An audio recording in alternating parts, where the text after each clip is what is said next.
Steel boots stomping, crashing the floor.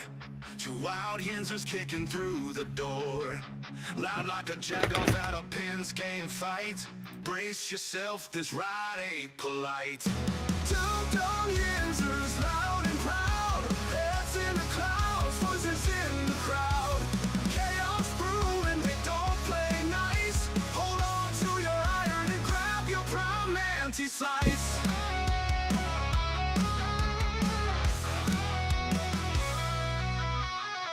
Tales from the burb with a hint of mayhem. Pierogi powered, nothing can constrain them. Knocking back stories like an icy cold brew. You never know what these two might spew. Two dumb Yinzers, loud and proud. Heads in the clouds, voices in the crowd. Chaos brewing, they don't play nice. All aboard! Good morning, everybody. Welcome back to the show. This is episode 748 of the Two Dumb Yinzers. Welcome back, everybody. This Friday morning, heading into the beautiful Memorial Day weekend. It's gonna be a long weekend for a lot of people. Maybe some people just starting their weekend already today to get a nice 4-day weekend in. If whatever the case may be, I hope your weekend be well. Hope you have a great Memorial Day weekend. And this is the weekend, Mike, that people start opening swimming pools and doing the things that they consider summertime things. Yeah, I don't know how well that's going to go, given the fact that it was going to be like, 60 degrees all week, a high of 68. Kind of putting a damper on opening up the swimming pools, but it's getting close. Getting close. And, that's what, especially here in Western PA, this is what we get. You know what I mean? You start baseball, and I remember this as a kid in the Little League, and you're amped up, you're ready to play. You just can't wait to get out on the field. And it's rainy, it's cold, it's it's never the ideal situation, certainly in May for anything. But be it as it may, a long weekend always goes a long way for people. So maybe people can enjoy that. And that will be worth it in itself, because usually having that extra day, and maybe, like I said, even 2 days, Mike, it goes a long way. Oh, it goes a long, long way. Unfortunately, I got boned out of my holiday this year, so I don't have to work Memorial Day, but I got to work the day after. That should have been my holiday pay. So I'm not happy right now. Mike, you know what I think I'm gonna do? What are we gonna do? I was thinking about it, and I don't think it's fair. I don't think it's fair for local business to suffer because our baseball team is so bad. And anything about economics, people would understand that, businesses, these things go hand in hand. And in Pittsburgh, the Pittsburgh Pirates, they are losing companies money. They're losing bars money. They're losing, anything that you would go out and spend your money if the team was, at all good.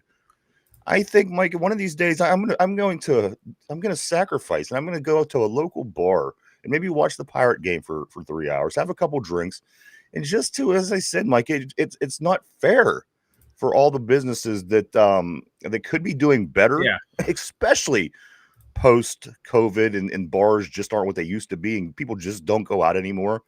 I think I might take one of these days and go to the local bar, sit down, drink a couple beers, watch the Suckos. We got good pitchers on the hill all weekend. So, I just thought about, maybe giving a little bit to these businesses that are suffering. I tell you what, these businesses don't suffer during the Steelers season. Oh, no, they do not. You drive past the local bars here in the town, and I see them, and they're packed every Sunday for Steeler games, Monday, Thursday, whatever the case may be. But Mike, I am seriously considering, I'm because again, it's not right. I am a Pittsburgh sports fan, and I help when things are good. So I think that I'm going to just do a little bit more than I usually do in life, and try to help when things are bad. And again, going and getting a couple beers is not going to put me out, but again, it could go a long way. These bars, again, after COVID, and then again here in Pittsburgh, Pirates season certainly doesn't do any favors. But this might be my game plan. I might take one of these days over the weekend, because it's a 4-game set against Milwaukee. And, I might do it. I might go do the bar scene, which I haven't done in a long time. I was going to say, it's been a while since you've been to a bar. Yeah. I mean, don't get me wrong. I like it. I enjoy it. I just, I got away from it quite a few years back, and I didn't miss it because I was saving money, and just all these things that Yeah. come with it. Yeah. And again, I'm not exactly young anymore, but that doesn't really make any difference. But I think that I'm going to do it, Mike. I think I'm going to do it. Maybe I could go and find somebody else sitting there who's interested in baseball, the Pirates, maybe BS a little bit. But that's the game plan as of right now. Maybe my like a Memorial Day adventure, Memorial Day weekend Ooh, adventure. there you go. There you go. Go out and about. Meet some new people. Me leaving my cave. I don't know about this. I do want to say good morning to Richard on the board. Richard, you have a great Memorial Day weekend as well, sir. I hope everything goes well and you have a great one. Mike, a lot of things to talk about going into the weekend, of course, for our sports teams, not only the Pirates, Mhm. Penguins, and the Steelers. You got a lot of things going on. Our Pittsburgh Riverhounds, our Pittsburgh Riveters, our Pittsburgh Passion. Also, Mike, Caitlin Clark back in action last night. The UFL and a couple conference rounds going on in this country with basketball and hockey, of course. Mike, we're going to talk about a lot of things today heading into the Memorial Day weekend. I got a couple more things I do want to mention. No more pennies. Mike, they are not making any more pennies. Does this affect you in any way? I use a debit card, so no. Exactly. And this is exactly where money is going. Money is going to be digital in 5 years. I promise you. I promise you. And all these little subtle moves that they're making, I think that we're all going to look back and go, oh, I get it. I get it. It wasn't ever about having too many pennies because there's always been too many pennies. I mean, how many pennies there are, Mike, they have no value anymore. But I do see, Mike, probably in the next 5 years. I think currency's going electronic. I do. I think it's going to be a world economy opposed to just us and everybody else. But that's just one of the things, Mike, that I did see as I was getting ready this morning. Pennies are on their way out. No more production of pennies. It doesn't affect me at all. And I'm sure you're right. Pennies are everywhere. You can always find a penny. I got like 3 right here on my desk, just sitting here. What else do I got, Mike? The bar, the pennies. Oh, here's one. So there's this comedian. Everybody knows Shane Gillis. And I'm watching one of his stand-ups the other day, and he's good. And you know what I think is really what's really cringe. Now, don't get me wrong. I've always loved shock value. I've always loved it in radio. I loved it in TV. I love it in comedy. And that's never going to change.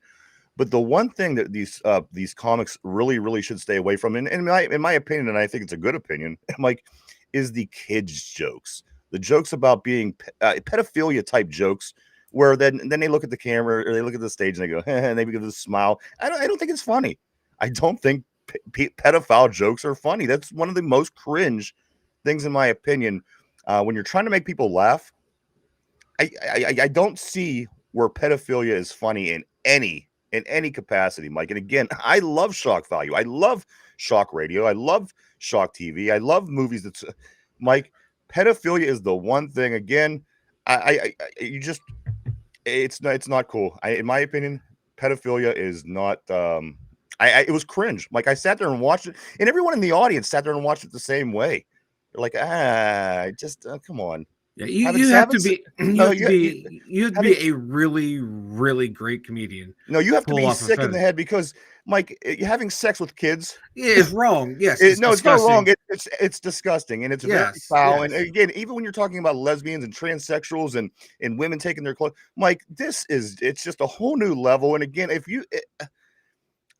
people might say, "Well, Ryan, calm down. It's disgusting." Sex with children.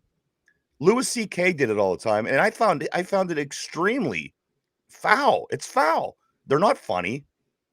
And if you could find somebody that could make me laugh, I'd be more than willing to watch them. But Mike, pedophilia is just it's again cringe, and I couldn't stand to listen to it. Yeah, pedophilia is wrong. Not wrong. It's disgusting. Wrong. Oh yeah, obviously that goes without saying. But I have to hear a joke and then I judge it on its merits. I haven't heard his jokes on it, but hearing some of his other jokes, I can see how he made that cringe. Like couldn't make it work. Let me tell you this, and if no one believes me, listen to this: 500,000 kids go missing in this country every year. That's a correct. Pull it up right now and Google it. Say how many kids in America go missing every year. And I'm going to wait for Mike to pull it up just to start the conversation because he cringes the eyebrows and acts like he doesn't believe me. So I want him to pull this up, have it right in front of his face. It shouldn't take this long. Just say how many kids go missing every year in America. I'm typing it. Now, he's pecking with one finger is what he's doing. Yeah. I don't know if that's considered typing, but what's the number it gives you right there? 400 and some thousand to 700 and some thousand, give or take, depending on which numbers you're looking at. Yeah, 460, and most Okay. are found and returned home safely. Let's call it 500. Let's call it 500,000 just for the sake. Whether they're lost, whether they're found, it's not the case. That's not the point of what I'm talking about. The fact of the matter is, and I apologize. I know we're going to talk sports. We're going to talk a lot of it, but this really disturbed me, Mike, in a way that I want to talk about it. 500,000 kids go missing every year in our country. That is crazy.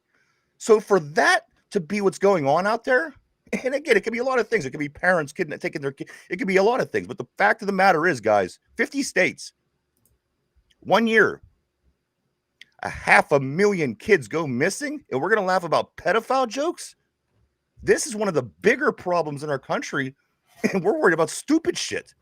Like whether Miss fucking Molly Butterworth is a racist fucking bottle of syrup. I mean, 500,000 kids go missing every year. Again, just my opinion. I think it's important. I don't think that we should be talking about many other things that people think they're important besides this. Are we so 500,000 kids every year go missing? I'm going to leave it at that, guys. And that is what leads me to believing comedy about pedophilia and having sex with kids and meeting up with kids, which is just wrong and illegal anyway. I find it really disturbing. Not because I'm not against shock. I love shock value, believe me. But that's not shock value. That's just fucked up, especially what's going on with Hollywood and weirdos and music business and the kids. Leave the kids out. If you're, you're an adult. If you're gonna sin, if you're gonna go do your thing, go do your thing. Why do you gotta fuck kids? Why do you gotta kidnap kids? Why do you have to do this to innocent, defenseless people? You might as well go kill dogs and beat women too. You know what I mean? It's just a fucked up thing. 500,000 kids go missing every year in this country alone. You would think our kids are pretty protected in this country, wouldn't you? So that's where I'm coming from, guys. And you know what? Me too. Sam Kinison, Richard Pryor, Eddie Murphy. I love race comedy. I love it. I love Chris Rock. I love when he talks about white people. I like things that people generally think is a bit off, but this, guys, is a really fucked up thing. 500,000 kids, 500,000. We only have 300 million people in this country. 500,000 of those kids get kidnapped or disappear every year in this country. Again, I just felt it was important enough to talk about to kick the show off today. Very cringe. I like Shane Gillis. Don't get me wrong. He makes me laugh 99% of the time. But when I had to sit there and watch this humor about having sex with kids, it's just not funny. It's not funny, especially if you have kids. If you don't have kids, maybe you can't relate, but still it's not funny. It's just a fucked up thing. Again, it's too real to be having jokes about. But again, it's America. They're going to do their thing. And you know what? Maybe someday I'll have a joke and it's going to be a joke, but it's not cool. It's not cool. 500,000 kids every year. I do apologize, everybody. Let's get this show started. I just thought that was a bit of an important a number that people should think about. And I know that nobody on our board is doing anything wrong, but again, sometimes just putting it out there. Good morning, everybody. I do want to say good morning to everybody on the board. John, Richard, Yinzer, Joe, my man, Tortilla Jackson, all the greats in here, nice and early on the board this morning. John says the 99-cent stores are fucked because of the cutting mic of the production of pennies. They're done. I don't think anybody's more screwed than the 99-cent store.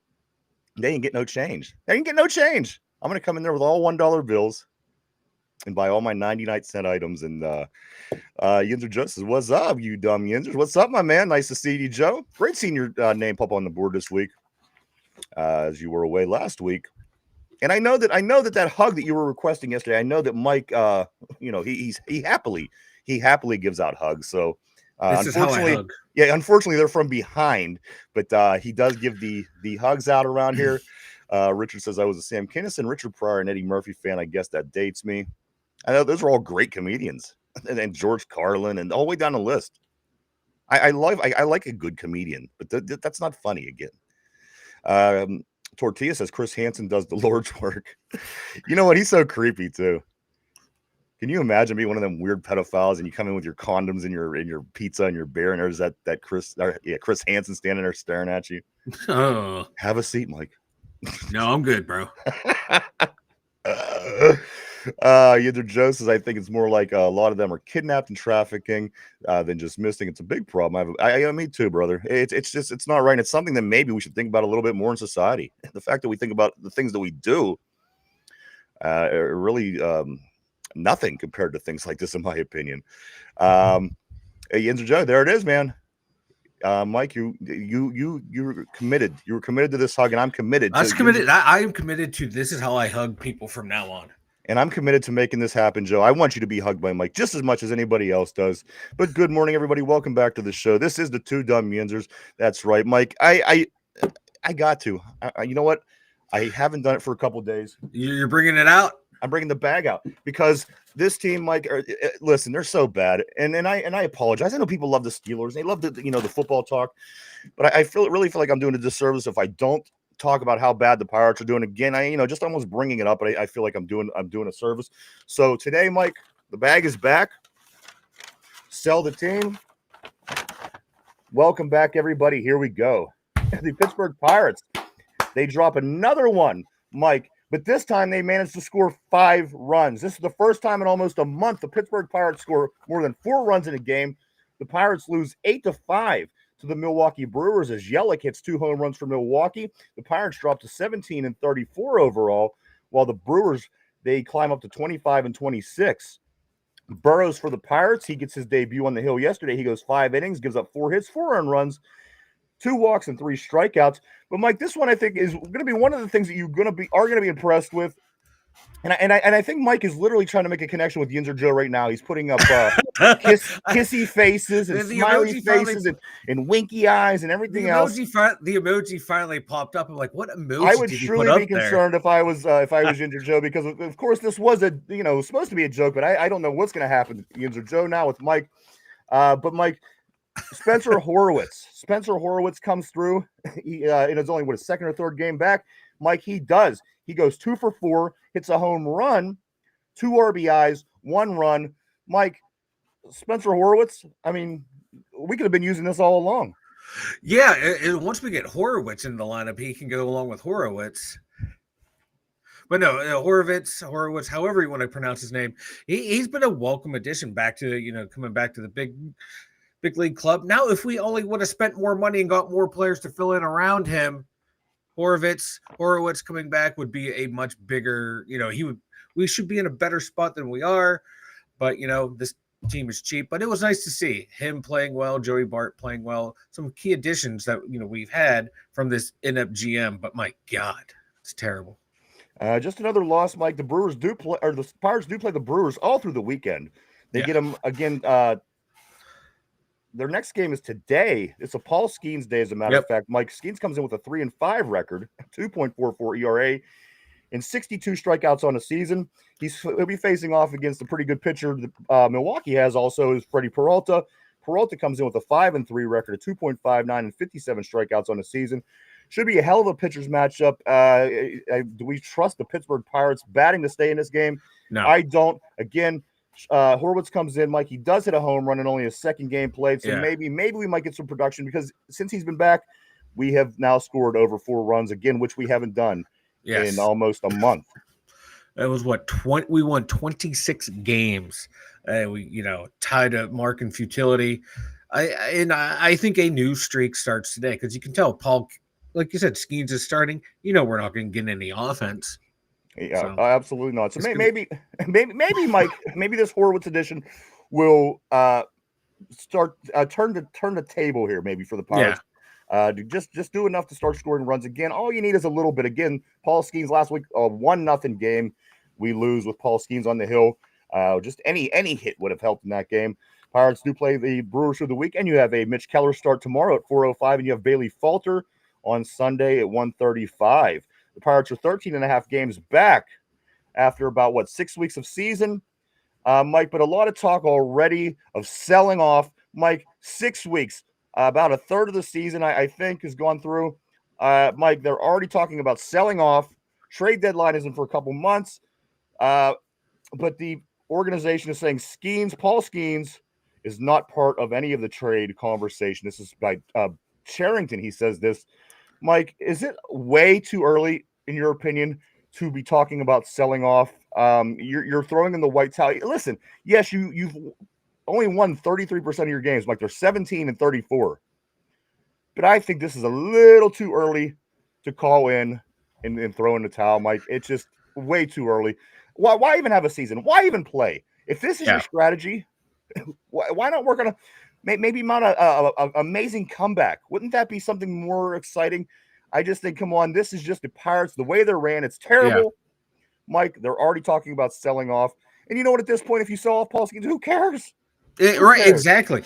Who cares? You already showed that you will not build around him. We already know when his contract is over in 2029, he is out the fucking door. Like, either accelerate the process or build around him so you win in 27, 28, and 29, and then he's gone, and then you can build again. No, they are just gonna fiddle fuck around until 2029 and then trade him, and then fiddle fuck around again until we land on another generational prospect and do the same thing over and over. That is what the Buccos do. It will not change until they get a new owner or until the league, comes in and forces him to sell the team because he's just running this franchise into the ground. He's just using it to make money. Like, yes, it's a business, but it's also, you have to put money into this to put a competitive team out on the field.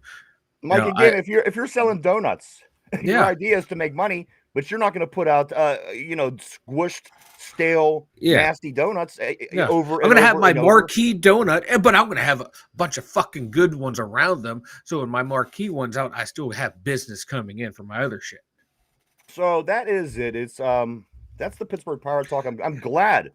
I'm glad it's done for the weekend as far as the talk. But Mike, I may go out to watch the team play at a bar just to help out the community, I guess.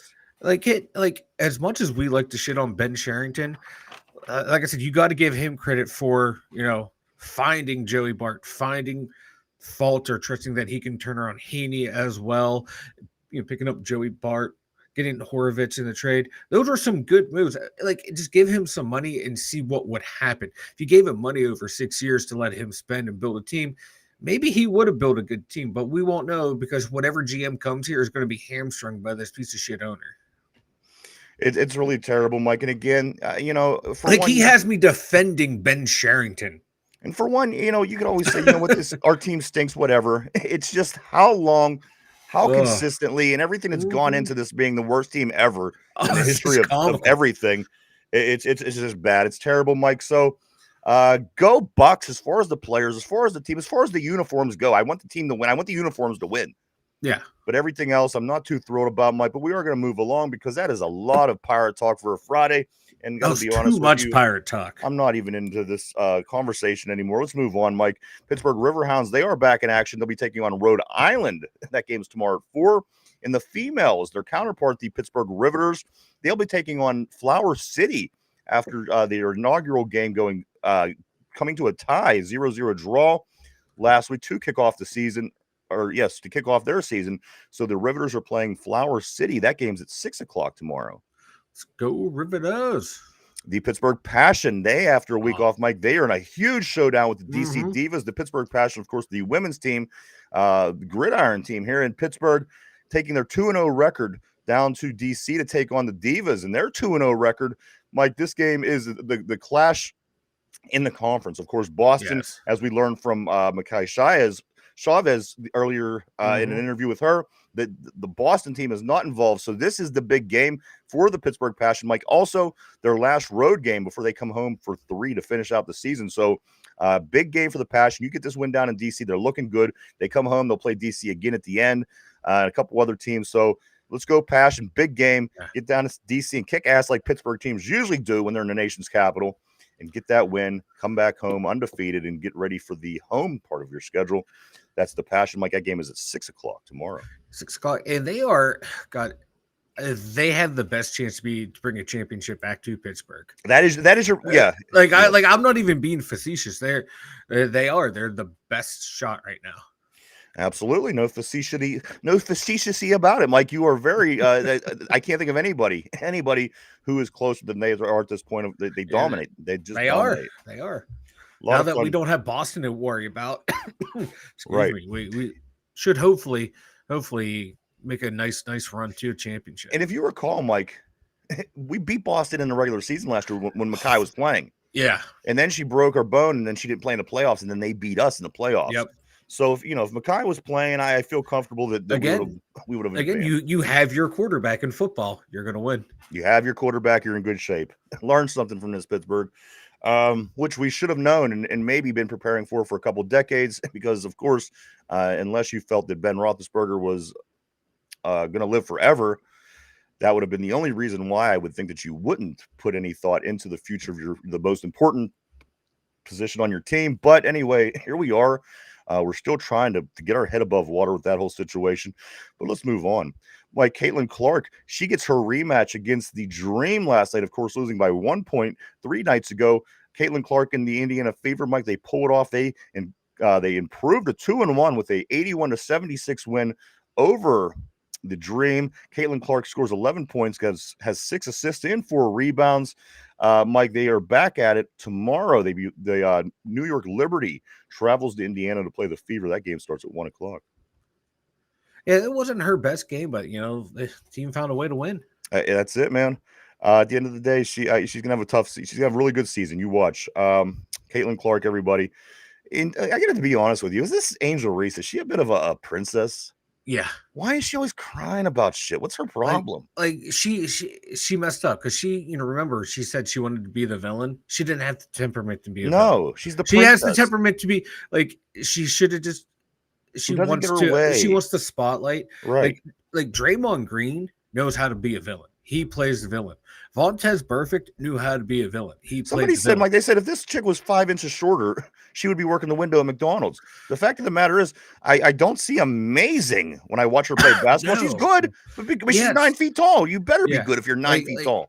Like if she could ever hit an open layup or a layup, she would be fucking dominant because she's a damn good rebounder. And anytime something doesn't go her way, she cries. Yeah, she cries. Yeah. Like she wanted to play hard, play the villain, but like deep down inside, she does not have that temperament. No, she's like Shakai Kennedy, who we saw last year on the Sky. She could be the villain. She embraced that role. You have to embrace that role. You can't want to be the media darling and the villain at the same time. You got to pick one or the other. Princess Toadstool. Yeah, got to be one or the other. Let me catch up here real quick, Mike. I do want to catch up on a couple of these messages. Kenneth, what's up, brother? Nice seeing you on the board as always, Kenneth. Kenneth says Pirates are consummate underachievers. You ain't kidding. I mean, that's just the tip of the iceberg of what these guys gonna be called. They're embarrassing, and you just want it to stop. John says Ryan shares his bag with Peaches. What bag? It just depends on which bag. I don't share one of the bags with anybody. But the one I share with Peaches, should I dare say this, Mike? Should I do it? I share the same bag with her daughter, Cookie. I got you, Mike. She's not under 18. She turned 18 last week. If you watched the show, Cookie. That would have been a pedophile joke 1 week ago. Mike. RB says, could you imagine if they sold to Cuba 15 years ago when Mark Cuban, when he tried to buy the team? You know what? I think that would be amazing. Right. I'm sitting here reading, did Fidel Castro try and buy the team? So, if Mark Cuban, being from Western Pennsylvania, would have bought the team, and he's so anal about shit, he'd come up here and he would spend, $5 million. How many just to put decent players on the field because he doesn't want to be embarrassed? Yeah. How often is the Dallas Mavericks bad? You know what I mean? They're not always the best team, but I got to tell you this: I don't ever see the Dallas Mavericks being one of the worst teams in the world in the league. I just don't. Yeah, he turned that franchise around. Like you said, he invested a lot of money into that franchise to make them what they were, make them what they are. And like when he sold his interest to be no longer the majority owner, I was like, oh my god, that'd be awesome if you can buy by the Buccos, but I think that ship has sailed, and it left a bad taste in his mouth the way the MLB, the rest of the owners like treated him, because they were like, no, we don't want this guy anywhere near the MLB. But yeah, we'll take Bob Nutting. And that's what I'm saying. Look how good their plan is working out. They probably figured, if we get Mark Cuban in here, he'll actually spend money and make the Pirates competitive, and we can't have that. That's what I'm saying. They went with the obviously poor decision with saying, you know what, let's not let Mark Cuban, let's not let somebody who could actually come in and make things happen. Let's get and the guy they picked couldn't be any worse. Yeah, he could. The guy that that decided by the team like that, he couldn't be any worse. It's unbelievably embarrassing. John says the only female sport that I enjoy and watch over male sports is volleyball, and I do love watching the Pitt gals. Very, very good. Mike, Penn State and Pitt last year. Yeah. We're no strangers. I tell you, I love the volleyball in college with these Pitt girls. A lot of fun. And somebody mentioned on the board the other day with on the beach as well, watching them play beach volleyball. A little different, but it's all the same. They were a little less on the beach, so I mean that's always good too. But yes, women's volleyball, guys, I just dig watching women play sports and all these different amazing sports: soccer, football, volleyball, whatever the case may be. It's a nice change of pace. What else, Mike? The other league, the UFL, they kick off week 9. Boy, did that season go fast. Week 9. Yeah, it flew by. Last year, it dragged, it felt like. Just 1 week after this week left of regular season, then the playoffs already. So roughly about a month, 2 weeks of regular season, couple weeks of playoffs, and then that'll be done, and that'll lead us close to camp. Of course, the OTAs, Mike, starting this coming week for the Steelers, but we'll get to that in just 1 second. The UFL does kick off week 9, Mike. Tonight, the St. Louis Battlehawks, they travel to San Antonio to play the Brahma. That's an 8 o'clock game this evening. You can check all these games out on TV. Tomorrow, there's 2 games. Arlington at Memphis. That's a noon game. And the later game is at 3 o'clock p.m. with Michigan traveling to Birmingham. Mike, your team is at it on Sunday when they travel to Houston to play the Renegades. The Houston Renegades host the DC Divas. The DC Defenders, thinking of the Gals team, of course. That game is at 4 p.m. on Sunday, Mike. And then, as I said, after that's over, they have one regular season week left. I thought, as you said, because last year did drag. Yeah. I thought this is going to drag, and it's just going to take longer to get to the Steelers. Mike, this 10 weeks flew. It did. It flew by, and just in time, though, too, for these guys to maybe get a couple, probably see a handful signed to practice squads around the NFL, and maybe 1 or 2 make the roster in the NFL. So that's always what I like to see too at the end of the year. Who's getting that training camp invite? Absolutely. Mike, the Pittsburgh Penguins captain loses. Yeah. Team Canada surprisingly loses to Denmark within the last 2 minutes of the game. They let up 2 goals. They lose 2-1. Canada and Sidney Crosby are eliminated from the IIHF, whatever it is. Mike, Denmark, big shock around the world, around the hockey world for sure. Denmark over Canada, 2-1. Guess who didn't see the ice in the final minute and a half? The best player of the tournament, the captain of the team. Hey, they know hockey in Canada. I know, right? I'm like, oh my God. Like when I read that, I'm like, are you serious? You're just going to have arguably the best 200-foot player in the game sitting on the bench? Get the F out of here. You deserve to lose. You deserve to lose for keeping your best player off the ice. I mean, what was that all about? Was he tired? I it was just the coach's decision. Like, why would you do that? Maybe that's why they haven't won a Stanley Cup in Canada in 33 years. John says they didn't want Mark C because he looks like Rachel Maddow. Again, oh my God, you never see those two in the same place. It's just crazy because he's from here. That's the reason why I thought it would have worked. Where he would have said, hey, you know what, I'm going to buy this team for my hometown, make it better. Whatevs. Mike, the NBA and the NHL both in their finals. Today, the Indiana Pacers are going back to New York to play Game 2. That game starts at 8 o'clock. They also play Game 3 on Sunday at 8 o'clock. Mike, Indiana, they are up in the series 1-0. The OKC Thunder, They are up 2-0 on Minnesota, Mike. That game is tomorrow. They play game 3 at 8:30 tomorrow. If you're following the NBA, and then over in the NHL, the Edmonton Oilers. I'm sorry, they are playing at the Dallas Stars. The Stars are up 1-0. Game 2 is tonight at 8:00. They also play at 3 on Sunday. And then, Mike, the other conference, Carolina's down 2-0 to the Florida Panthers. The Florida Panthers really turned into a juggernaut. I don't know how and when this happened, but they'll play tomorrow at 8:00. Game 3. The Florida Panthers are in position to maybe sweep the series if they win tomorrow and go up 3-0. I think they are going to sweep. If that happens, Carolina's going to go 0-16 in their last Eastern Conference matchups. That's pretty incredible. And every time they made it there, they've been swept. I read that late last night. I was like, oh my god! They never won an Eastern Conference game. Yeah. From what I saw yesterday, it popped up. I didn't have a chance to go real depth and fact check it, but you know what? It sounded good, and I'm running with it. Yeah, that's pretty incredible. I mean, come on, face it. Yeah, that's Buffalo Bills bad. Yeah, for sure. And that is all the news around sports, Mike. Let's head into football. This is what it's all about. This is why I wake up every day for Pittsburgh Steelers and NFL talk. Mike, where do I want to start? Let me start with. You want to start with something funny? Yes. Let's start with something funny, guys. Bear with me. Matter of fact, have a seat. Don't stand up during this. Cleveland Mayor Justin Bibb doesn't care if the Browns leave Cleveland. This was said by the Cleveland Mayor, Justin Bibb. He doesn't care if the Browns leave Cleveland. He says there are more important priorities than the Cleveland Browns, which is true. But do you say that? Well, it's a pretty big company in your city. So, Mike, it's a pretty big thing. So you don't want to downgrade it either. It's the NFL in your city is huge, especially a city like Cleveland, Pittsburgh, that really love their football. But do you come out and do you say that? If you're a mayor, do you come on and you say that, come on, guys, I don't care. Listen, I just got voted mayor in Pittsburgh.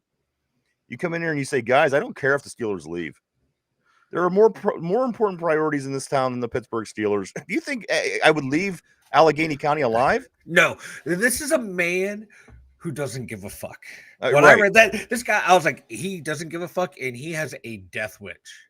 And he's like, you know what, screw it. I'm going to piss everyone off. Pretty soon, he's going to rename his office the Art Modell office. Way to cater to the city. Just go full heel, buddy. I love it. When I saw that, it's like, yeah, he's not wrong, but you don't say the quiet part out loud. But you don't say either, Mike. You don't say it out loud. The businesses in the PPG building are not top priority or not. No, you don't say anything like that. This is a huge moneymaker in your community. Yeah. I mean, probably one of the biggest. How many other businesses? Let me ask you. Do you think that they're paying dozens of people millions of dollars for salary? Yeah. Not many, I promise you. In Cleveland, the only thing I can think of is like with that new stadium deal coming, and you know how these billionaire NFL owners are. They want to, not use any of their money, use all the city's money, then hold them hostage for every other repair to it. Who wants to spend their own money? Come on, anybody looks for loopholes. Everybody, looks for a loophole. Like if my tax dollars are going for it, I want to be able to walk in and use that stadium. But I can see him go like, hey man, we have X amount of money. Why am I going to give it to you when I be, fixing up some roads, doing some of this, that, the other for the actual town that's going to affect more people than this. But you don't say it out loud. You don't say the quiet part out loud. Again, you know how great these fans supported this team when they won one game. Like they went 0-16. They went 0-16 and had then 1-15 the next year or some shit like that. Not a priority in Cleveland. Yeah. Dumbass move, but listen, if it wasn't Cleveland, I think that person would run risk of losing the next election. But Cleveland is such a stupid place. I was going to say, they'll probably win again. He'll win in a landslide. They are probably like, this is a real Browns fan. He don't give a fuck.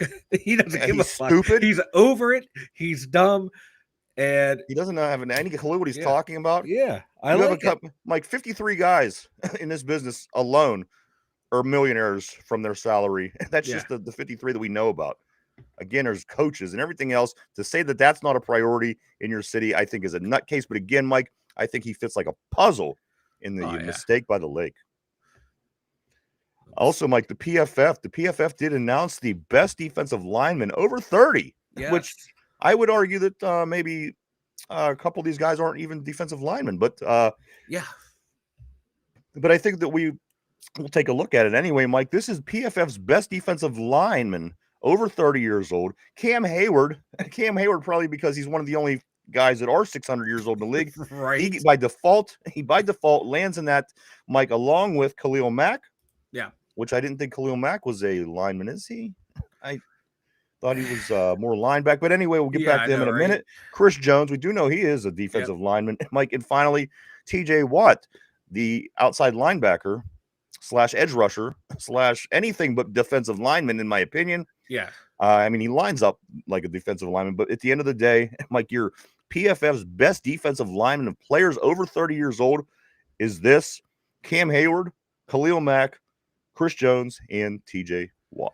Yeah, I for me, I still classify Watt as an outside linebacker. He's a linebacker. He's not a lineman. He does. Yeah, he's not a tackle. He's not a nose guard. Those are linemen. A defensive end. He's not a defensive end even.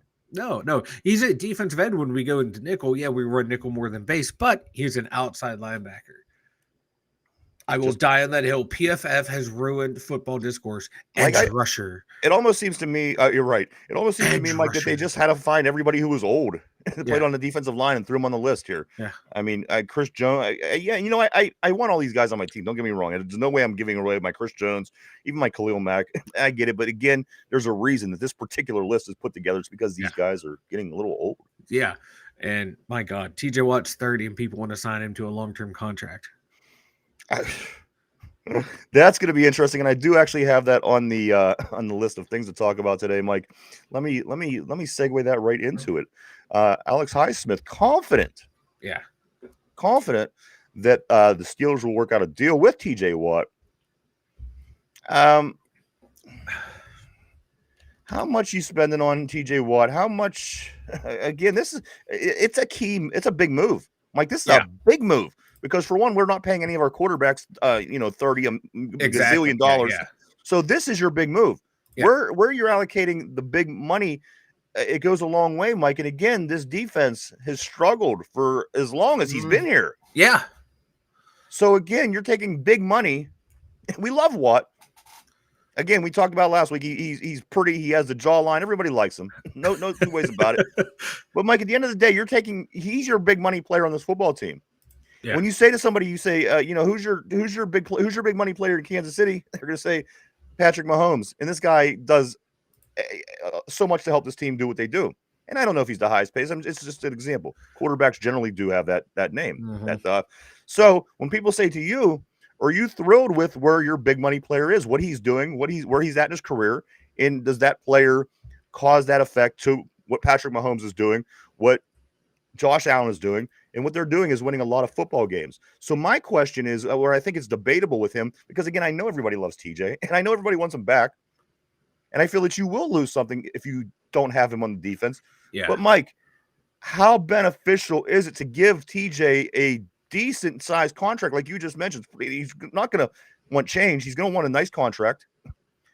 How committed are you as a Steeler fan to making that happen? Because I know I agree with Alex Highsmith 100%. He's confident that it's going to happen. I'm confident that it's going to happen. What do you think, Mike? What do you guys on the board? What do you guys think about this? Again, what has this team done since he's been here? Has he lived up to making the top value on the team compared to other guys around the league who are in that same spot, who get paid the most, that get to the Super Bowl, that get to the playoffs, make things happen, win in the playoffs? Again, we haven't won a playoff game in 8 years. As a matter of fact, in that period of time, we've averaged 40 points given up by our defense over that period of time. Mike, guys on the board, gals on the board, anybody at home, is it worth to you going all out and giving TJ Watt the big money that he's going to require? Because Mike, they're saying he's going to have to surpass Myles Garrett. Yeah. That's which I don't know why. Which I don't know why. But Mike, I mean, come on. The guy is a Defensive Player of the Year winner. Yeah. They're going to have to match Myles Garrett, which again, come on, this is big money. Board, Mike, home, everybody. Is this a thing that makes sense to you, or do you think that we should move beyond? What should we do, Mike? They're gonna sign him. Absolutely. One projection I saw, which I'm okay with. Like the number sounds so high, but bear with me here. 3 years, it was like 111, 112 million dollars or something like that. The first 2 years guaranteed money. After that, that third year is like a voidable year, or the dead cap space is minimal.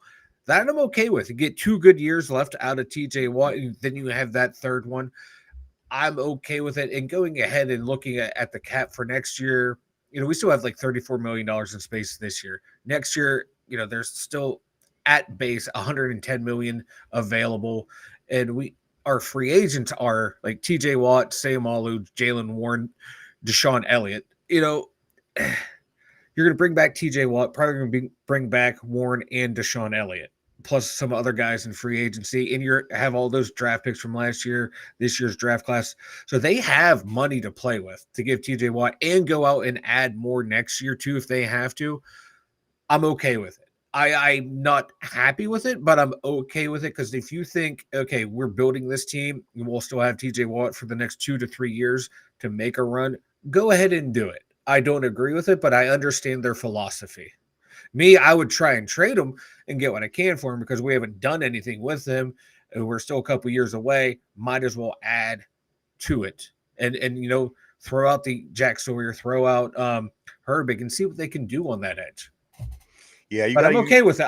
But I get what they want to do, and I might not like it, but I get where they're coming from. And again, Mike, drafting these young guys with these motors on them, as you mentioned, Herbig and Peyton Wilson on the inside, and who's the other guy that we just mentioned? Not Herbig, but Sawyer, Herbig. Sawyer. You have pieces in place, Mike, if they do want to move forward. Again, is there going to be a drop? You know what? As well as Nick Herbig played, you may not even get that much of a drop because he is young. He does have that motor where TJ is, again, he's plus 30. At some point, are we going to continue to be the Penguins and keep these old guys just because we like their names and their jerseys, or are we going to play the game like it's played and start winning like other teams and making moves and being in the playoffs and finding ways to win? Mm-hmm. Again, we kind of fell into this, and I think it happened when we were winning all the time, but it almost came down to, well, we trust the team. They know what they're doing. They'll fix it. They'll make things happen and they'll make it right. Yeah. Mike, I mean, here we are again, 10 years removed, trying to figure out what the hell, which way is up and which way is down. Again, I don't know. He lands here. Don't get me wrong. But will that be enough to make any kind of change? Again, Mike, 40 points a game. Yeah. Yes, he was a defensive MVP. Yes, he was a sack leader. But does it matter when it matters? For him, he's always going to have those numbers by him. But for this team, he hasn't done anything when it comes times for playoffs, when the money matters, when it counts. Mike, again, 40 points a game, this defense, which I don't blame on TJ entirely, but he certainly isn't helping as the team gives up 40 points per game in the last 8 whatever appearances it was. So again, Mike, this is controversial. I know most people want him back. Obviously, they love the guy. But when you think about it, you peel back them layers, you see how much you peeled back them layers of the onion, you see how much it really stinks because here we go. Let's give him the $3 million. Is this team going to do anything in these next 3 years? Give them all those millions of dollars, Mike, like Myles Garrett.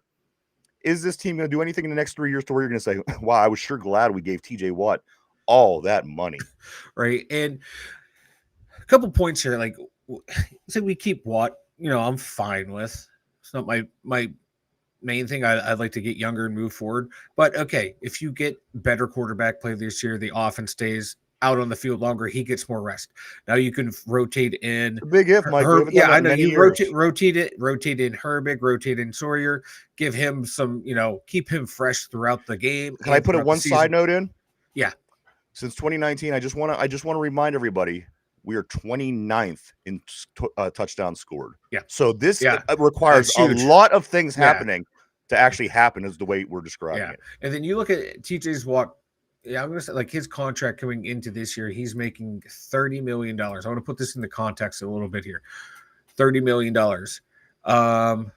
Patrick Mahomes is going to make $28 million. Like, he's making more than Mahomes. He's been to 5 straight Super Bowls. He's won 3. What? He's making more than Patrick Mahomes? That's crazy. That, guys, come on. Pittsburgh fans, Steelers fans, we love him. Yeah.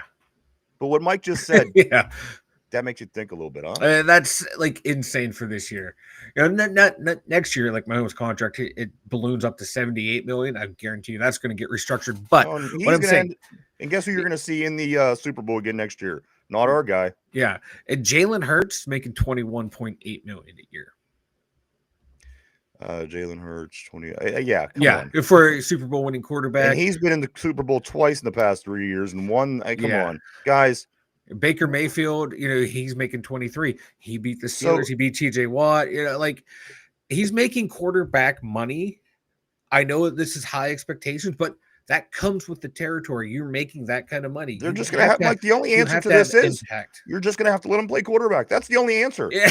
That is the only answer. Hey, push it up and down the field with TJ Watt. But like, you know, you get paid a lot of money. The scrutiny is on you. That's Absolutely. that's the way sports goes. You're the highest paid player on your team. Guess what? You have the highest expectations. It happened to Kutch. It's happened to Crosby. It should happen to TJ Watt, but apparently it does not. There's always an excuse. Oh, he was hurt. Where was it on the injury report that TJ Watt was hurt? I know. Did you down ever the notice he's stretch? never, a lot of times when he's not Never reported, listed on the injury report, but never everything reported, but the but- fourth quarter when he's on the sideline, Oh, he's oh hurt. wait, it must be that nagging The nagging injury that never showed up on the injury like report. everybody else in the NFL. Yeah. Nobody is not nagging Yeah. with And injuries I at some point. like TJ Watt, a hell of a player, but you can't be afraid to point out when he doesn't do anything. Absolutely. That's all I'm saying. And you know, Let's do catch people up on may the hate me sport. for it, but it's the truth, right? And RB's going to hate you if you don't let me answer his questions, Mike. I'm sorry, RB. He's not going to, but I do Okay, feel the I had a need- different screen up. I didn't see what was coming up. No, you're good. There was a few comments about Cleveland. I'm gonna get back to that in 1 second. Let me jump on RB's. He says no effing way talking about the TJ Watt signing. He don't like the idea. RB also says only bad franchises pay for past accomplishments, and I agree. And also, those accomplishments are individual accomplishments. Yes, they happened during the time, but again, all the touchdowns that Patrick Mahomes contributes to that team, Yeah. I will take more than 17 sacks. I would take that trade off any day of the week because again, Mike 29th in the NFL since 2019 Yeah. in touchdowns scored. I don't think paying TJ Watt should be the main priority, but it's where we're at. Mike RB does also say, what has TJ ever done? Realistically, 0 playoff wins, missed 2 playoff games, disappeared in 2 of them completely. Yeah, he's an outside linebacker. You will make $100 million. You take blame when you make as much as 3 guys. He should be on his hands and knees, just asking for forgiveness from Pittsburghers because he makes so much. He's walking away with so much money and getting so little accomplished. RB also does say, I don't care if you're an edge or whatever, you're making $100+ million. You better get the job done every week. 0 exactly. Where's that guy at? I want the guy that has 0 excuses. And you know who kind of reminds me of that is maybe a couple of these other linebackers they have been bringing via the draft, like the Herbigs. These guys seem like little beasts, but again, you never know once you get the big money. You replace TJ with an average edge and upgrade CB2, nose tackle, and middle linebacker. And this is right. Could you imagine if you upgraded in 3 or 4 other positions on this defense? Yeah. Instead of giving TJ Myles Garrett money? I mean, again, no playoff wins. The defenses giving up 40 points a game in the playoffs. I don't think that's the worst idea ever. I kind of agree, RB. RB also says make the last team to win a Super Bowl with a $100 million defensively. Yeah. I can't. Yeah. And just looking at the contract that teams are handing out for edge rushers is insane. Max Crosby. It's the new Max Crosby's thing, making $38 million. Like that's because the league made that the only position that matters on defense. Apparently, it's I mean, if it wasn't for Patrick Surtain, I promise you, it would have been one of these outside rushers that would have won. The highest paid cornerback in the league is making $24 million a year, which makes sense. This is a passing right. League. Yeah. Well, of course, you could argue, well, you got to get to the quarterback, get your edge rusher. I want to pay my defensive backs. I want to find them as just as good as my wide receivers. Oh, we got Charby. Yeah, $100 million defensive player name. Let me jump back on a couple of these Cleveland because they are always funny talking about the Cleveland teams. Tortilla says the St. Louis Browns. John Hatt goes on and says half the shrinks in Cleveland would have to leave the team with the team. Right. Tortilla says the Cavs should move. They should move to Pittsburgh. I thought that before. I would not be against that, but they are big in Cleveland. People in Yeah. Cleveland do like their Cavaliers. I've gone up there many times in my life to watch NBA, and they do love their Cavs. Again, they win. They win for basketball games sometime, and people like that. Of course, you'll never get that with the Browns.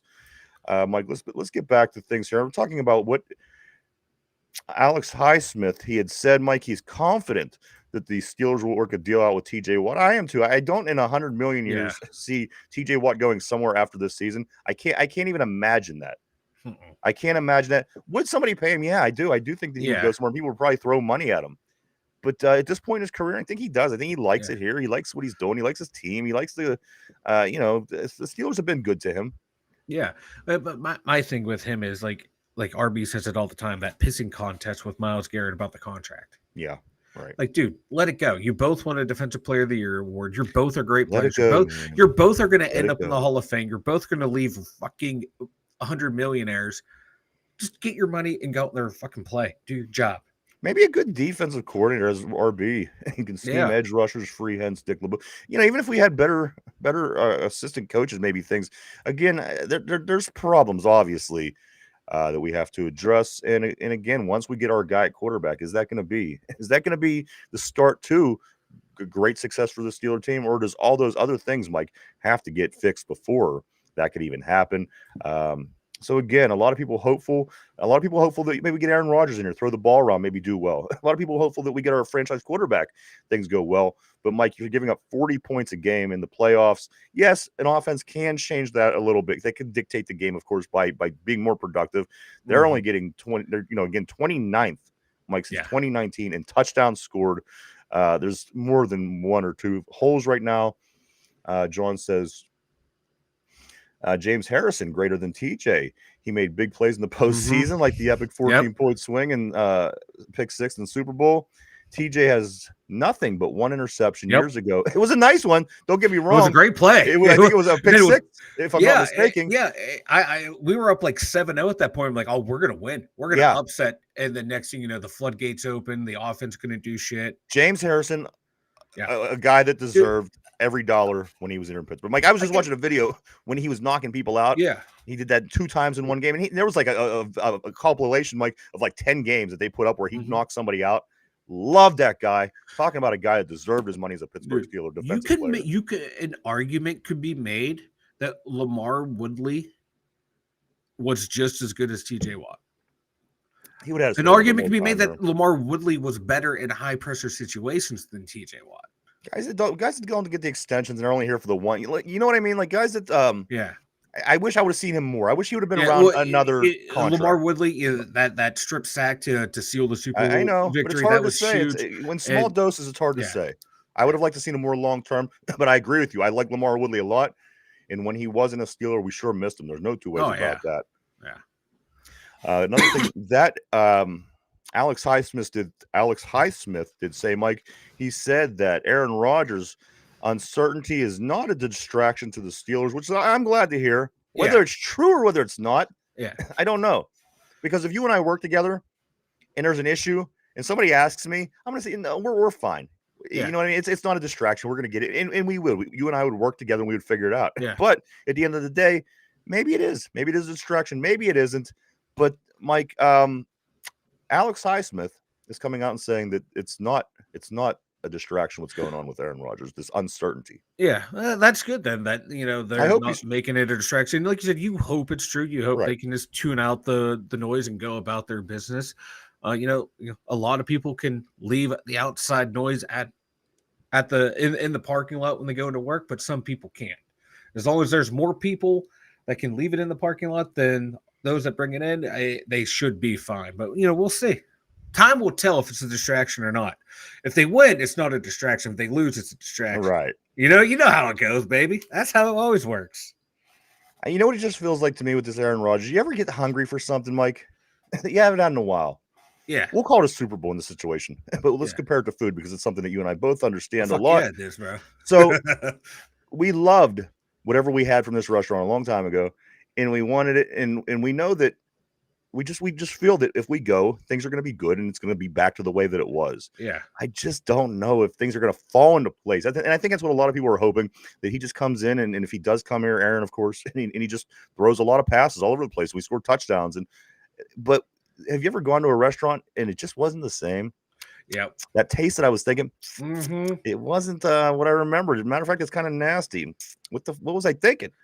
That's my only concern with Aaron. I want the results. If he comes, that most people are hoping that we do get. Again, I don't know if there's a lot. Yes, he put up decent numbers with the Jets, not in the column that mattered, and he was unavailable through one whole entire season because of an injury.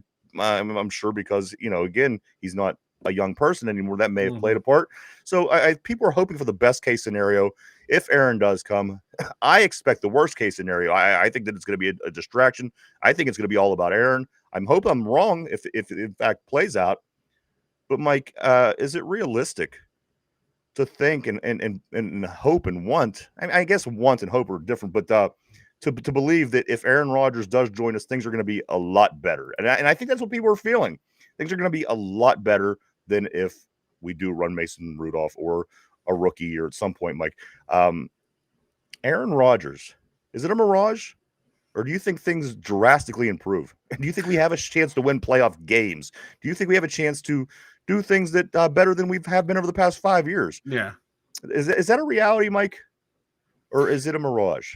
It depends if those last handful of games when he looked to play better is real and that wasn't his last hurrah. And I'd be like, okay, you can see what he was doing. He was getting more comfortable moving on that Achilles. The mental game is still there. You see, he's still sharp as attack, reading a defense, but is all the physical going to be there? Is he training in this offseason with everything that's going on in his personal life? That's the key. Is he keeping up in shape? Because he looks like he's, he looks like a car salesman, dude. I've never seen anybody not look like a football player as much as Aaron Rodgers. Dude, he looks like the dude with his big old bug eyes and his little frame. If I park my car in this gas station, he's going to steal my catalytic converter. That's what he looks like. See, I don't think he's I think he looks like an average guy. He's just an average looking dude. He's no bigger than I am. He's not. Come on, the guy is. He was never like jacked and stuff, but like how in football shape is he? How's the arm? Is he working out? That's what I'm starting to worry about. And like with everything that's going on in his personal life, is he's putting all of his energies toward that and going on podcasts and the McAfee show. How committed is he to this offseason? Where was his cancer friends when he was going on when he was doing this? When he was going on his retreat and all those other things, Mike?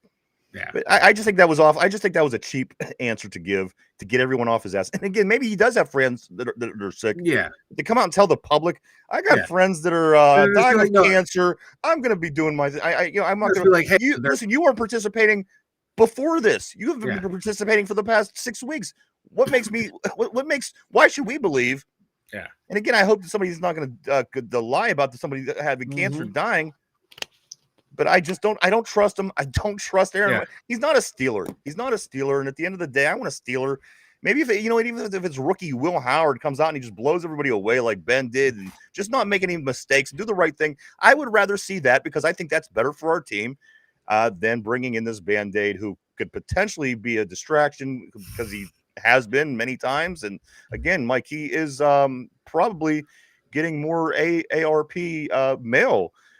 Every day that we're here, Mike, because again, he's not a young guy. No, he's around your age, man.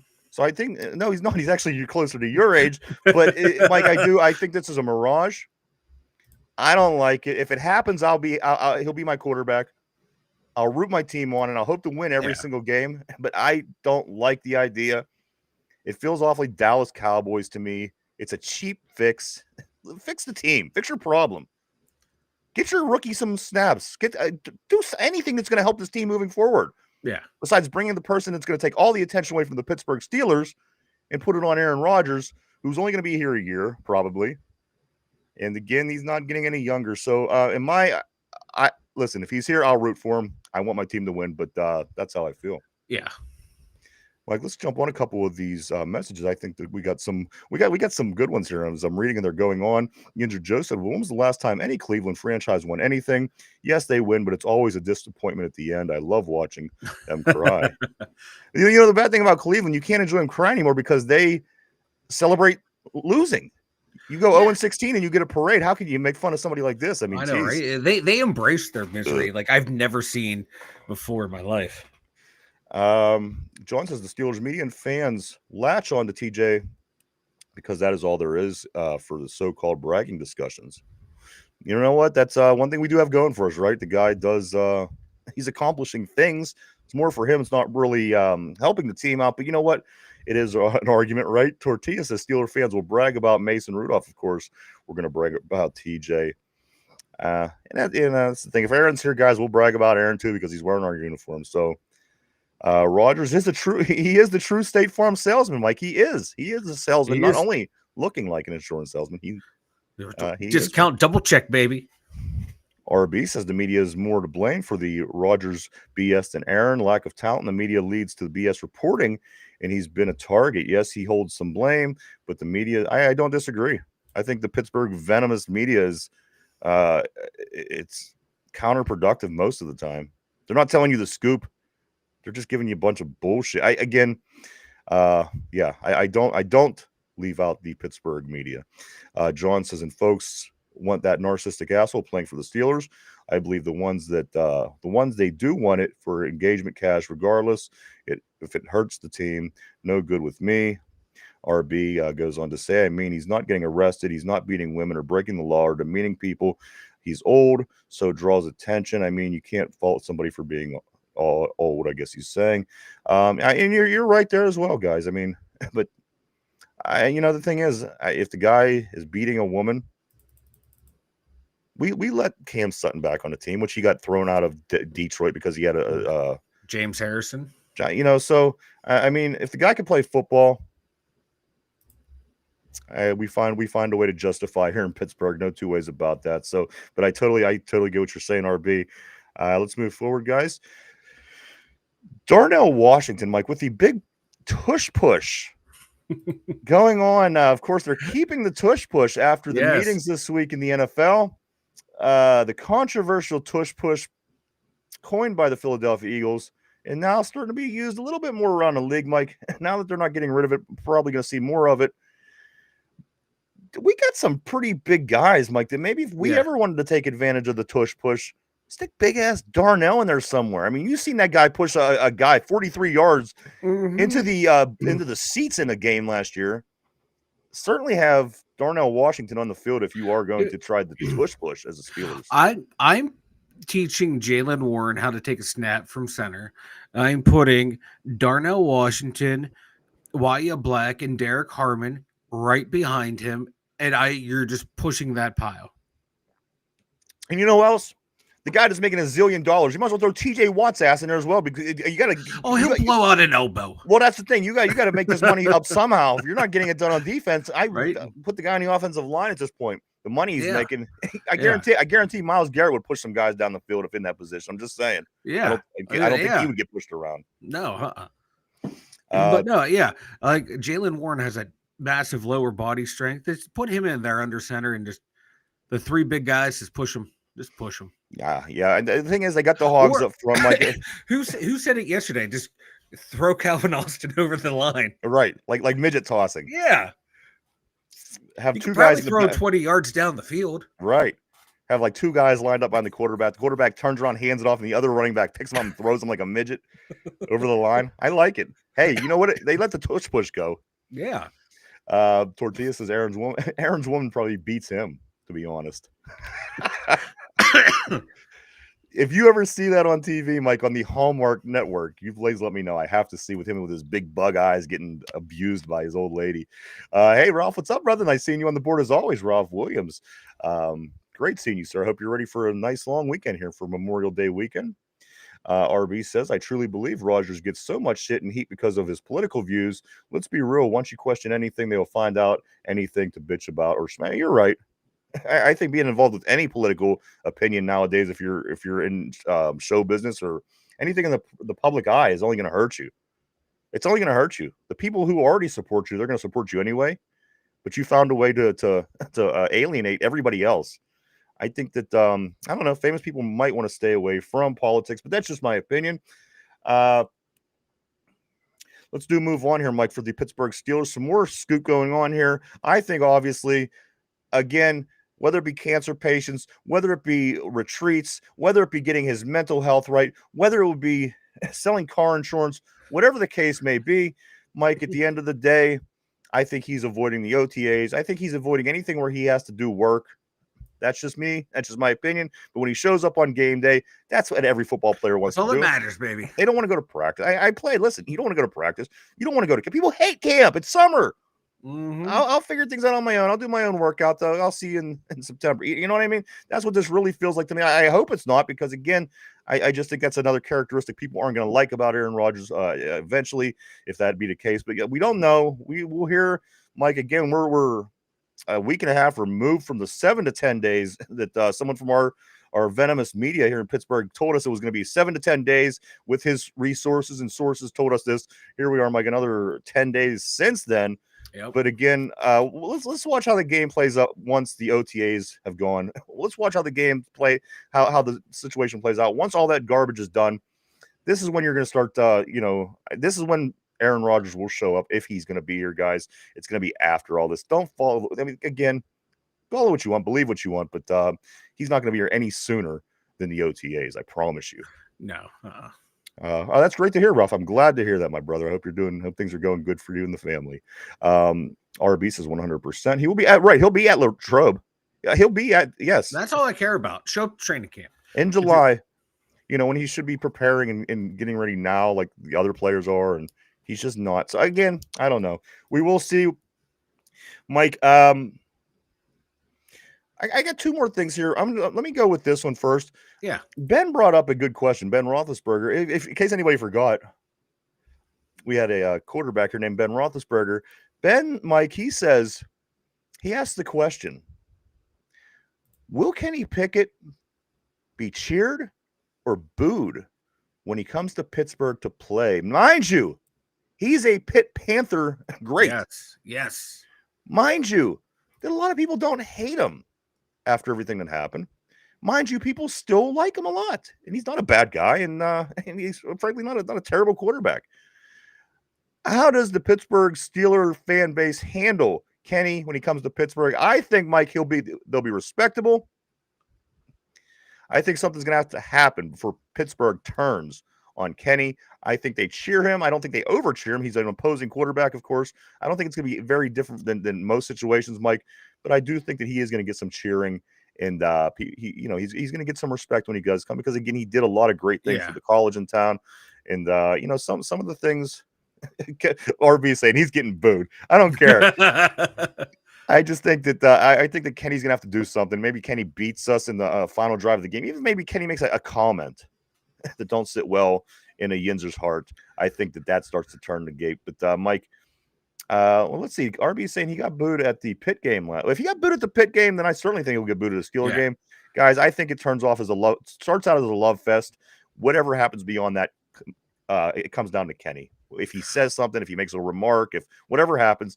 But I think that this year is a love fest. Coming from Cleveland, an hour and a half up the road, I don't know if he gets booed immediately. Mike, what do you think? I'm booing him. He's not on my team anymore. He's the enemy. He's getting booed. Lucky for Kenny, you don't like Renegades, so you don't go to the game. So I know, so it's won't hear your booze. Hey, but I reversed the curse of Renegade. You did reverse the curse. Yeah, everybody remember last week? Yes. The head patting, the stomach, yeah. Heck yeah, man. I nose did picking, everything. I did it all, man. I committed to the blood ritual. To the ritual, yes. Thank you. I forgot the word. Mike, and finally, the steel curtain at Kennywood. Mike, the roller coaster is set to reopen after a year hiatus. If you don't go to amusement parks, this really don't apply to you. But Mike, this is a pretty big thing in Pittsburgh. Of course, the Steel Phantom's Revenge is one of the best in the whole country, Mike. But this steel curtain, the Pittsburgh Steeler themed roller coaster, where Kenny Pickett very early on, I think it was the day after he got drafted, he was sitting on the front of the steel curtain roller coaster, and they were taking a shot of him. Mike, the steel curtain at Kennywood set to reopen. Pittsburghers are going to be happy. They are going to be happy. The Pittsburghers, we love our Kennywood. and we, a Steeler themed ride. Fuck yeah. Yeah, I'm excited. Again, Does it play Renegade though while you wait in line? you know what? If That's it did, what that I would want be to know. perfect. That would be perfect. Mike, go ahead. Say anything about. Say anything against what I just said, Mike. I did not. Mike, it would be perfect, wouldn't it? Mike, wouldn't it be so perfect if that was the case? If that song played while you're on that roller coaster, it would be the highlight of my life. I Not the birth of my child. Me riding the steel curtain, listening to Renegade with Kenny Pickett in the car next to me. I would be in the heaven. ritual worked. I don't believe it, but there you go, everybody. Anything to get us a win, baby. Anything to get us a win. I tell you what, if we start winning this year better than we have in the past, Mike, you were never going to talk about the Renegade ever. We reversed the Renegade curse. Now we got to reverse the curse of Flower. We haven't won. No team has won anything since we traded Marc-Andre Fleury. Right. We got the curse of Fleury, so we have to reverse that one somehow. It's not been a good century so far. Well, I guess it has been. We won a couple Super Bowls, but the latter half of everything that we've had so far in this century, Mike, again, no Pittsburgh team has won a playoff game in any fashion since 2017 was the last time. So we do have to figure it out, Mike. We got to figure out. We'll get the spell book, I guess. We'll try to summon something. We have to figure something out, Mike. It's too long. In my opinion, it's not being spoiled anymore. None of our teams have won in almost a decade, game. No, in advance it's time to turn it around. It's time to turn it around here. Bunch of bums. Whether it's summoning demons or whatever we got to do, we'll do it right here on the show. We're gonna fix everything. We're gonna fix the world. I've only seen 7 championships. I need more. God damn it! Any more? More. Richard says the gloved wonder will be booed. The gloved wonder. Mike, he won't even be able to cover his ears with those little hands. But I think it's a love fest early on. Whether that changes in the down the road. Go ahead. I'm sorry. The gloved wonder, isn't that what you used to call your girlfriend when you bust up the rubber glove and Vaseline? The gloved wonder. No, that was the neighbor guy. But what's the the question is, Mike? Did they have gloves that were actually going to fit your old lady, your old girlfriend? Wasn't that 3 fingers of fury or 9 fingers of fury? 9 fingers of fury. And she was a surgical tech, and she would have one, and she'd have to tuck the floppy finger in under something. The floppy finger. The floppy finger, yeah. That's what she called it, not me. What she called it, that was her nickname for your junk, the floppy finger. Yeah, the floppy finger, yeah.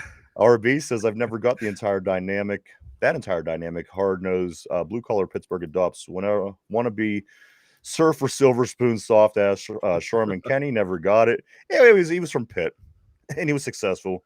And, they won the ACC, and he was a Heisman Trophy finalist. So for those reasons, and those reasons alone, I think is why he's so heavily loved from the Pitt Panthers fans. No two ways about it. Pittsburgh Steelers fans, not as much. And again, I think it's going to be a love fest early, and it's going to depend on Kenny, how things continue as things move forward. Again, Mike, he can come out and say something that fans turn on him like this.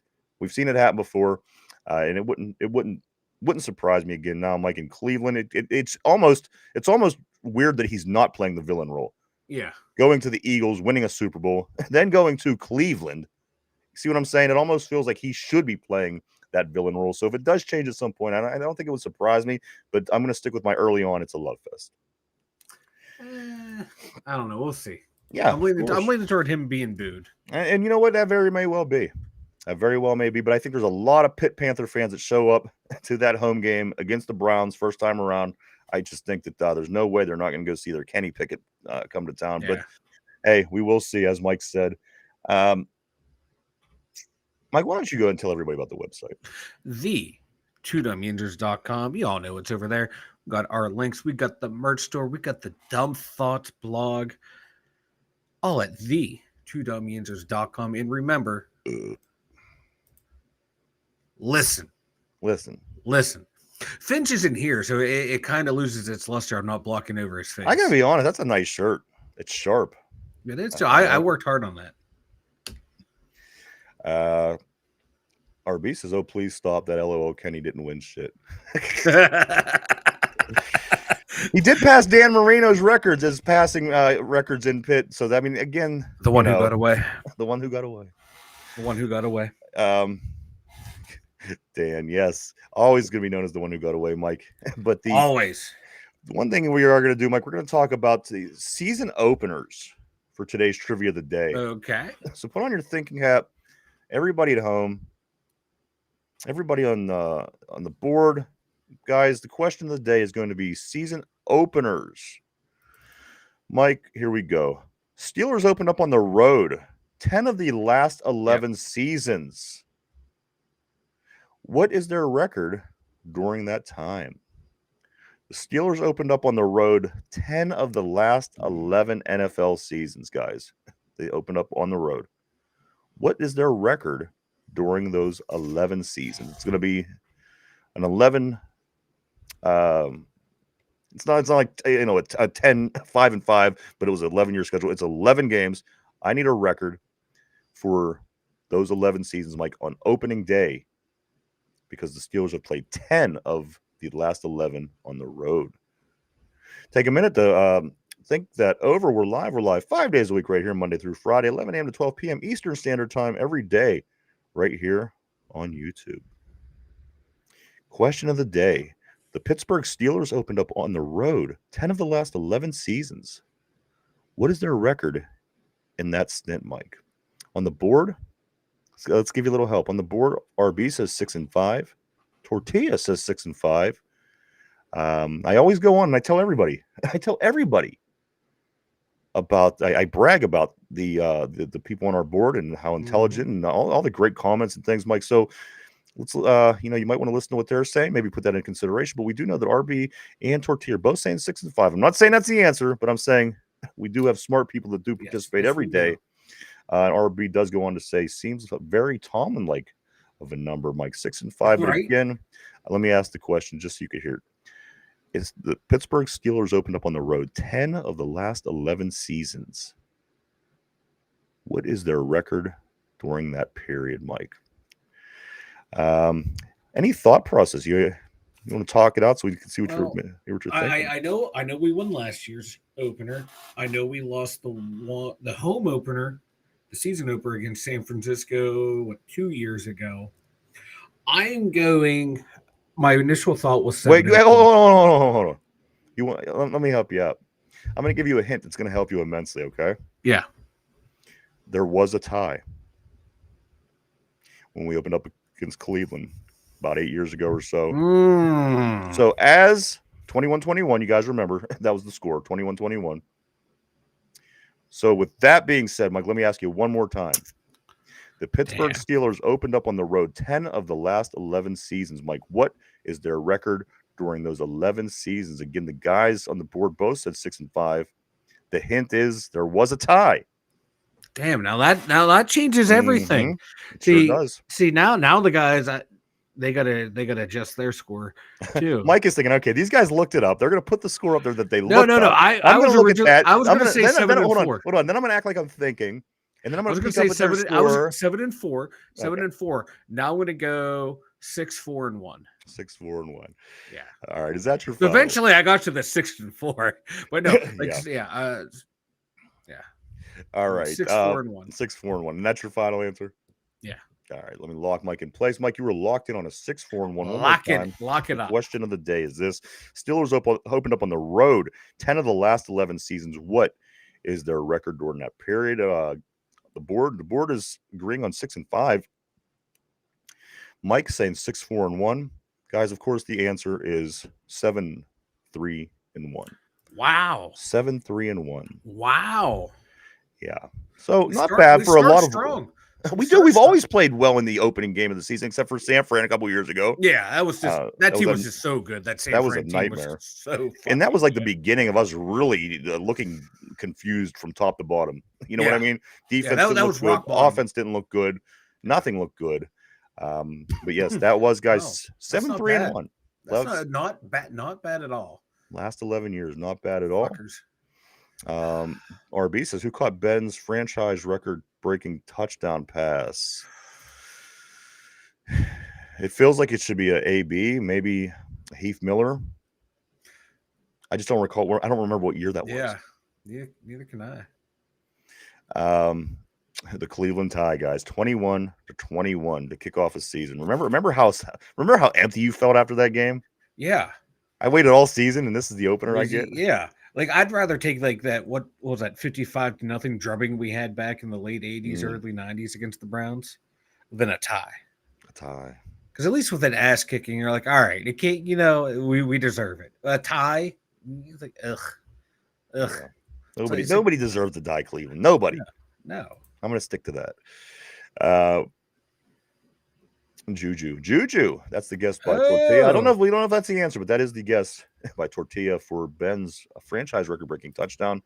I don't know. Again, I'm just having a hard time remembering what year it was, which would help me remember. But Hayward Bay. I wouldn't have gotten it. I like Darius Hayward Bay. He was a demon on special teams. I like Jericho Cottrey. Yeah, he was a nice little All those kind of off names that we've had at wide receiver. I remember I liked Jericho. Came from the Jets. A lot of times we get guys from the Jets, which James Farrior, maybe greatest free agent signing in Steeler history. Maybe just the best ever at that. Yes, Mike. What else do we got here, Mike? I got something for you. I don't know why. I don't know what's up. I didn't even read the article, but the headline that I did read said Penn State University to close 7 branch campuses, Mike. Wow. That's a lot. That's a ton. Because I know there's one local here right by the studio. Yes. Yeah. And it's a very, those branch campuses are awesome. Because if you don't have time to go to the main one, you get some good stuff going on there. Then you transfer out to the big one, or Mike, is this another just a small fact? school. It's just a matter of the economy and just things Probably are bad right now. Wouldn't surprise me. Yeah, with prices of everything. Things aren't good. I mean, obviously, read the paper, look around you. I think that ultimately is what it has to be. I seen something the other day, and I forget which restaurant it was, and it said they were closed. I'm like, you got to be kidding me! That's insane. But it's nuts, and the price of tuition too going up year over year, and so that sucks, man. Because like when I went to college I went to Kent State. I did a lot of local branch campuses. Absolutely, because you save a lot of money, and you're still getting. You have to meet all the requirements you would going to the main campus. So I had some very good professors at my local campuses. It sucks. I'm not a Penn State guy, but I don't like to see it. I don't like to see it. I don't like to see. You don't like to see the places closing like that for things like this didn't happen back in the day, Mike. And that's why I always kind of go back and people think, oh, I mean, it's because you're old. But you know what? At the end of the day, the 90s were good for everything. When the .com era was booming and people were making money and everybody was you graduated high school, you went to college, you got a job. Things just moved in a very more fluid manner back in the 90s. And again, it's a crazy world that we're in nowadays. A lot of changes, but there's nothing we can do. Let's adjust and move along. But again, seeing that they're closing 7 branch campuses, it caught my attention. Tortilla saying NIL money, got to save money for players. Again, I mean that's a long-term situation we're gonna have to watch play out as well. I'm not sure how that's all gonna play out eventually, but right now it's looking good, guys. What else? I did have something else here, Mike, that I did want to say. Oh yeah, tonight. Do not forget, right here on the Two Dumb Yinzer Network on YouTube. Come back at 9:30. Finch and the guys, the 3 Gooners, will be on tonight at 9:30 doing their thing. Who knows what they're going to be talking about? Are they going to be talking about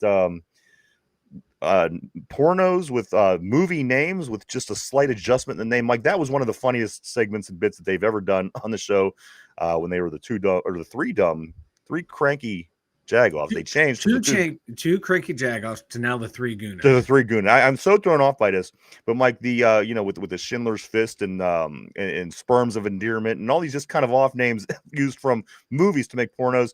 One of my favorite segments that they ever did. Tune in tonight at 9:30 to see what the guys are up to. Finch, Tim, and Ryan will be at it tonight, 9:30, right here. Mike, anything before we do start getting ready to wrap things up for the weekend? It is a long weekend for most people, Mike. Memorial Day weekend. Yes, it is a long weekend. I really got nothing. I had my big thing about the hockey, about the Carolina Hurricanes 0-14 right now in the Eastern Conference Finals. Not a single win and 4 trips so far there. I hope they get swept now because I want to see the 0-16. Didn't we eliminate them back in 08 or 09 in our? I think it was that 08 Cup run when Malkin We had did. that We beautiful, swept them. yeah, he And had I that believe beautiful their backhand goalie's goal. name was Cam Ward, if I'm not Sham mistaken. Ward, Yeah. one of the most overrated goalies of this generation. Later learned to find out. Early on, they told you how great he was, but Malkin made him look like a lost little infant. you remember that slap shot that Malkin did from like 10 feet in front of Oh, is that the one when he came out of the penalty box and said, yes. fuck it? Yes. Like he just I love that ripped goal. it. Oh, I it was love beautiful. that goal, Mike. That one in that backhand when he wrapped around the net and just Yes. did the backhand. Oh, hopefully Cam Ward in the NFL does a little better than Cam Ward did in the NHL. But Mike, I do want to say this: the Pirates through the weekend, they will be finishing up the series on Sunday. They still got 3 games against this Milwaukee Brewers team. It's a Paul Skeens day today, so if you're getting up to the stadium, you'll be able to see Paul Skeens pitch tonight, Mitch Keller tomorrow, Bailey Falter Sunday, and that'll wrap up this series against the Brewers. The Pittsburgh Riverhounds against Rhode Island, that game tomorrow at 4 o'clock. The Pittsburgh Riveters against Flower City, that game's tomorrow at 6 o'clock. Our gals, the Pittsburgh Passion, making their way down to the nation capital to take on the DC Divas. Huge game, Mike, for them. They come home with the win. They are sitting in great shape heading into their home schedule. The UFL kicks off tonight, goes all through the weekend. If you guys are just ready for some American football on your TV, game 1 tonight starts at 8 o'clock between St. Louis and San Antonio, which, hey, San Antonio has black and yellow. I don't know. Maybe trick your mind into thinking something. I don't know. Who knows? Yeah. I watch these guys. Also, Mike, the Caitlin Clark and the Indiana Fever, they're back at it tomorrow. They take on the New York Liberty. NBA Finals and the NHL Finals, still waiting for their teams, Mike, as those leagues are both down to their Final Fours. So a lot of sports going on through the weekend. No two ways about that, guys. We will be back on Monday. A lot of people taking a long weekend. That we not are going to take a long weekend. We'll be back first thing Monday, as always, to talk about all the sports that goes down, and then maybe barbecuing or some kind of picnicking after that. Mike, what do you got going on? You got picnics? I got nothing going on. I'm not doing a damn thing Memorial Day. So we will be back first thing Monday to go over all this and so much more. Believe me, we're going to scrape and scrounge for all the Pittsburgh Steelers scoop through the weekend, all the Aaron Rodgers BS. We'll try to sift through all that. And again, a lot of sports here, guys, for our Pittsburgh teams. So we hope that you join us back on Monday, guys. It'll be Memorial Day. We'll spend the holiday together. Can't beat that, right? No, you cannot. But again, we will certainly keep our eye open, Mike. I think that you're starting to feel this Aaron Rodgers thing come to a head. And again, I think that it's right after OTAs, but that's just my opinion. One way or another, we find some scoop out, but no less, we will not stop continuing to pursue the information to get that out to everybody. So I want to thank everybody one more time. I do want to say thank you to everybody on the board. You guys are always amazing. Everybody at home, everybody, just thank you so much. I want to say thank you. Thank you. Thank you. Mike, I do believe that's everything for me. Why don't you speak now or forever hold your peace as we head into the long weekend? Have a great weekend, everyone. And we'll see you Monday. Absolutely. Everybody stay safe. Have a great weekend. And we will talk to everybody on Monday again. First thing, we'll be on at our regular time. Holidays mean nothing to me. I'm just kidding. They do, but I'm just ready. Mike, we're going to be on all week next week. There you go. For Mike in the Steeler Central Mobile Studio. You have hit the wall, my friend, today. What is this? I always talk about how I'm just not into July 4th. Yeah. I don't know. I respect the holidays. I respect what they're about. I respect Veterans Day and Memorial Day. And but again, we will be here. We'll be live, everybody. And I hope everybody will be back with us to come hang out again. Have a safe weekend, whatever it is that you do. For Mike in the Steeler Central Mobile Studio, myself, the two dumb Yinzers, have a